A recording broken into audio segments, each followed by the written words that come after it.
Hole 1 is a nice little open shot. Basket's down there up on a stump. I do not have a forehand, so I usually just throw it straight on down and hope to scooch on up there.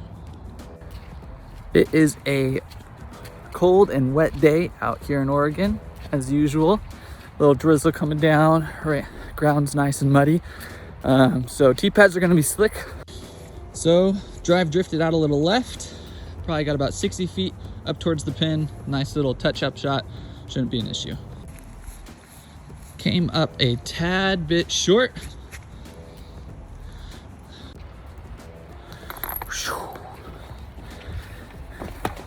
Hole 1 and 2 out here, I think, are the holes that I've birdied the least often. Took me a long time to figure out how to play hole 1 because I don't have a forehand and everything ended up over in the trees or way out left. And so I finally figured out I can get par probably 80% of the time now. Yay, nature. So coming up to hole 2, this is actually the first hole that I learned how to throw a turnover on, which has become a big part of my game. Got a nice wet tee pad, Mando to the left of this tree, and you can see the yellow band down there sticking behind the trees. So turned my hatchet over just a little bit too much. Looking outside circle 2 here. Probably just jump put it up, slide it up, easy par. So ended up going a little bit long. Felt cold, so I really wanted to get the legs into it, but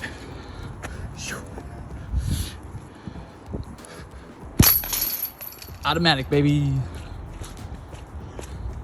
So we're gonna go down this hill, back up this hill, and then down this hill again. Yeah, just a nice little straight shot through the gap. Have something crash hard all over right up near the basket. So I started coming out to this course on my lunch break when I started playing, and I wasn't very good, and it took me about 40 minutes to play these 9 holes. 10 minutes to drive here, 40 minutes to play, and then 10 minutes to go. And during the summertime, I decided I need to start playing some speed golf. And I actually got down to where I could play the 9 holes in 18 minutes. So it's been nice, fun, nice course. And now I can come out here on my lunch break and not have to run through it, but I can play comfortably and get home in time to start up work again. So, all right. Well, there is my drive. Came up a bit short today. We're looking still circle 2. Gonna have a little Anheuser putt. Let's see if I can knock this down. As you can see, I did not get it over far enough, but, well, that's upsetting. Usually I don't miss within 15 feet, but sometimes when you rush and when you're more focused on making content, that doesn't happen. So, hole 4, like I said, we're going back up the hill. This one is super tucked up in the trees. Usually, it's right there open in the open. Nice little ace run hole, but they've got it tucked out. A little more difficult shot now. Something just throwing super overstable and trying to get close to give myself a look. Well, did not carry over, and I'm stuck cut off. Gonna have to straddle out, see if I can make some magic happen. Well, almost made it. Came up short, ended up hitting the base of the pole. That's okay. We'll take pars all day. So as we walk over to hole 5, I must remind you that this guy does not have a forehand at all. Hurts my shoulder, just never got the form down right, I think. Still something I plan on working on in the future, but I do have a pretty solid overhand throw.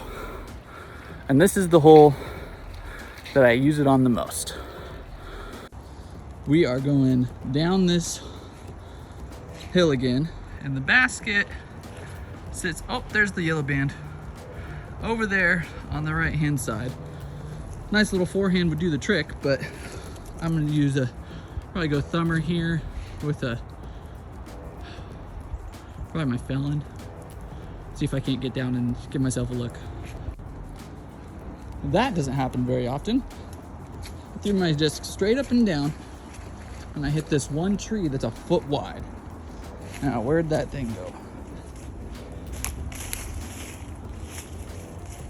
Oh, I already walked past it.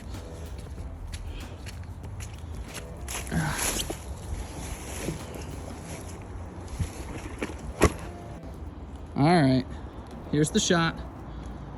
You know what? I'm gonna try a little flick. See if I can't do something. We'll see. All right. So just did a little one finger flick down the hill. Woo! Slick coming down. Was able to push down through the trees. I have a long circle 2 putt. Safe par. It's not what I like on this hole. This is usually birdie all day. And there you have it. First bogey of the day.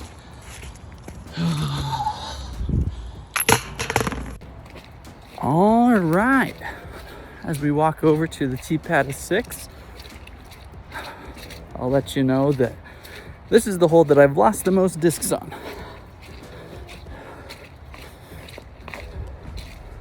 And the basket's over in the far left position, which means my likelihood of losing a disc goes up even more. Though I haven't lost one in a while. So we've got to go over a little creek. Now, basket's usually just down this corridor, but today it's kicked all the way over left. You'll be able to see it more after my drive. But let's get this. Key's just to get up and over there. All right, well, now that we're over halfway through the course, a little update. Doing these little videos isn't as bad. I don't know why I get so nervous at home in front of my computer talking statistics, but out here just talking to my phone, I feel comfortable. My voice isn't too shaky. Maybe it's just the statistics part of it, and I don't feel like I'm competent enough to be talking on a matter that I've only been researching for a couple of months, but I think that will come with time. All right, so not a bad drive. Didn't get over left into that left fairway. Looks like I'm gonna have a pretty obstructive look at the basket. Here we are coming up to it, and yeah, absolutely obstructed. Basket is down over there. I'm gonna have to figure something out. All right. Well, if you're not hitting multiple trees in a day, are you really playing in Oregon? I don't know. Ended up coming up short. Gotta look though, gotta knock it down. Well, looky there. That's a disc in a basket. Woo!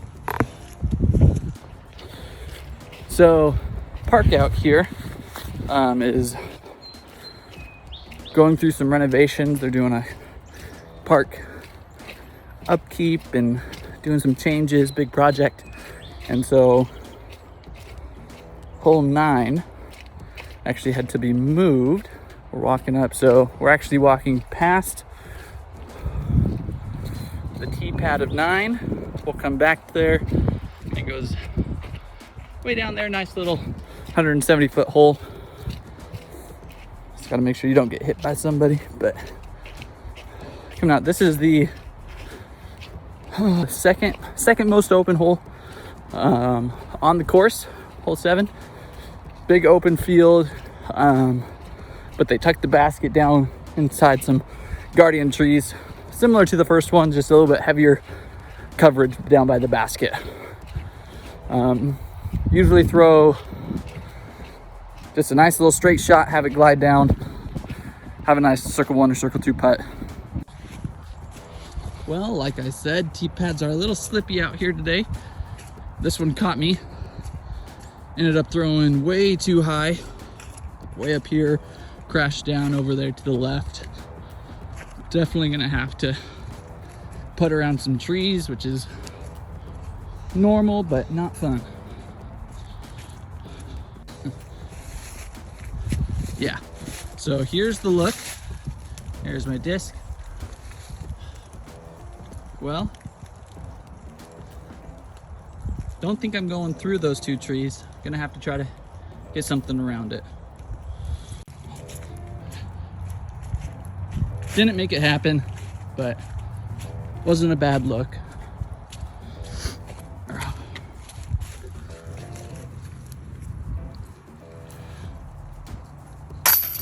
And we're in. All right, coming out to magical hole 8. This has been my favorite hole of this course ever since I started playing, really. Just a big open hyzer, tee tucked in, basket tucked in, just a tad, just enough, but yeah, just a big open field. Basket sits down. This is actually the far position. It's a little shorter usually, but just got to throw a big open hyzer. Who doesn't like that? So this was actually the hole that I first threw over 300 feet, which was a little cheating because it's downhill a little bit, but it was 323, so I'll take it. With this far position, I usually end up coming up a tad bit short because the trees get wicked thick back behind there. That's where I lost my first warship. Missed that disc, but yeah, should only be about 15-20 feet short. Tap that buddy in, no problem. Oh, I came up more short than I thought. This would have been great for the short placement, but long placement, still got some work to be done. Well, didn't commit to it. Came up a tad short. It's okay. Par.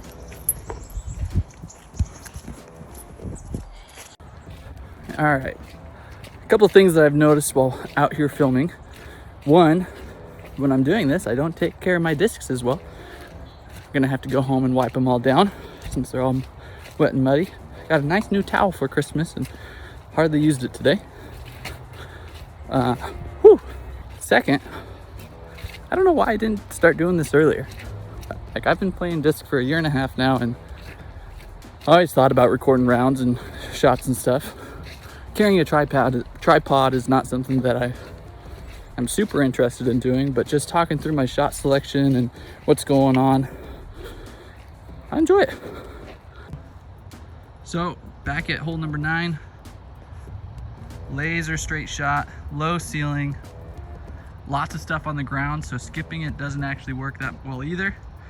So got to keep it up in the air and let it glide down right into the basket. Okay. You got me. Didn't go in the basket. But 10 feet. That's a bird of the day. A birdie a day keeps me coming out to play. That's what they always say. Coming up to it. Last putt of the day. No putter needed. That was a little too close for comfort.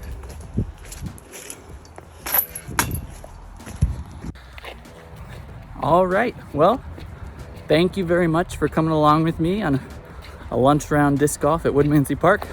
I try to do this at least once a week when I can too. I just work from home, so it's nice to get out of the house, get some fresh air, get some playing in. So I do expect to be I do expect to be doing more of this throughout this year. Probably try to put a couple of rounds up each month on YouTube just to, I mean, it's fun. We're watching disc golf content because we like being out there and playing. So if I can share my playing with you, even better. I want to build a community of disc golfers that not just love the sport, but love talking about it, love talking stats and the pro tour. The sport has really helped me these last 2 years, and I'm very excited to be moving in this direction in my disc golf career. So thank you once again. Get out there and play. I'll need to figure out a sign off at some point, but until then, bye-bye.